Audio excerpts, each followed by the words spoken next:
মধ্যপ্রাচ্যের রণক্ষেত্র থেকে ছিটকে আসা আগুনের আঁচ এবার সরাসরি বিচ্ছে বাংলাদেশের অর্থনীতিতে।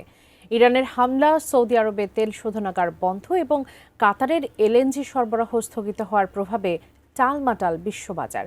সরাসরি যার প্রভাব পড়ছে বাংলাদেশের শিল্পোৎপাদন ও জনজীবনে। পরিস্থিতির ভয়াবহতা বিবেচনায় এরই মধ্যে গ্যাস রেশনিং ও এলাকাভিত্তিক লোডশেডিং এর ঘোষণা দিয়েছে সরকার। এ নিয়ে বিস্তারিত থাকছে মিরাজ হোসাইনের প্রতিবেদনে।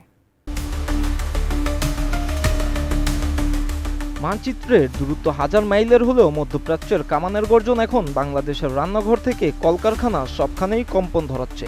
বিশ্বের 20% জ্বালানি পরিবহনের রুট হরমুজ প্রণালী কার্যত অচল। আর তাতেই ওলটপালট হয়ে গেছে বাংলাদেশের জ্বালানি আমদানির সমীকরণ। আন্তর্জাতিক বাজারে ব্রেন্ট ক্রুড অয়েলের দাম ব্যারেল প্রতি $84 ছাড়িয়েছে, আর ডিজেলের দাম পৌঁছেছে $137। আমাদের চাহিদাকৃত তেলের শতভাগ এবং গ্যাসের 35%ই আসে বিদেশ থেকে, কিন্তু যুদ্ধের প্রভাবে কাতার এলএনজি সরবরাহ কমিয়ে দিয়েছে। অন্যদিকে চীন তাদের পরিশোধিত তেল রপ্তানি স্থগিত করায় বিপাকে পড়েছে বাংলাদেশ। পেট্রোবাংলার এক কর্মকর্তা বলেন, আমরা গ্যাস রেশনিং করার নির্দেশ দিয়েছি। সার কারখানায় সরবরাহ কমিয়ে বিদ্যুৎ ও শিল্পে অগ্রাধিকার দেওয়ার চেষ্টা চলছে। তবে পরিস্থিতি আমাদের নিয়ন্ত্রণের বাইরে চলে যাবে যদি এই অস্থিরতা দীর্ঘায়িত হয়। 32 ইঞ্চি জেভিকো টিভি এখন মাত্র 15,000 টাকায়, সাথে পাচ্ছেন 3 বছরের প্যানেল ওয়ারেন্টি। সংকটের বড় ধাক্কা লেগেছে কৃষি ও শিল্প খাতে। দেশের 6টি বড় ইউরিয়া সার কারখানার মধ্যে 5টিই এখন বন্ধ। ঘোড়াশাল, আশুগঞ্জ কিংবা যমুনার সবখানেই নীরবতা। দৈনিক প্রায় 7,000 টন উৎপাদন ক্ষমতা হারানোয় আসন্ন মৌসুমের সার সংকট ও খাদ্য নিরাপত্তার ঝুঁকি প্রবল হচ্ছে।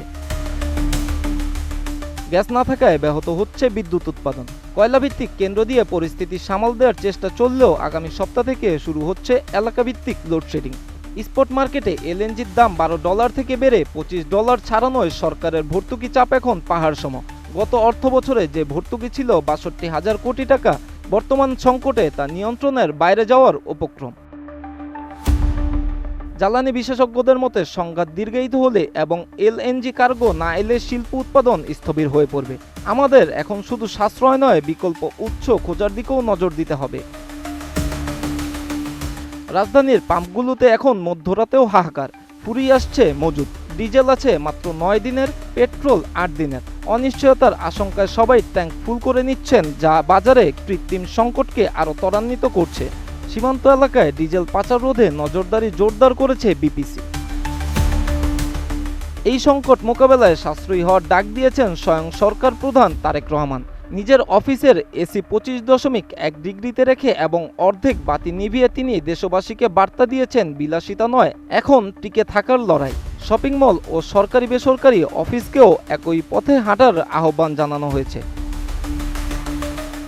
বিশেষজ্ঞরা মনে করছেন এ সংকট বাংলাদেশের জন্য একটি বড় শিক্ষা। আমদানি নির্ভর ও ঋণ চাপে থাকা জ্বালানি নীতি থেকে সরে এসে দ্রুত নবায়নযোগ্য জ্বালানির দিকে না ঝুঁকলে বৈশ্বিক যে কোনো অস্থিরতায় বারবার এভাবেই হুমকির মুখে পড়বে দেশের সার্বিক অর্থনীতি। Miraj Hossain, ATN news.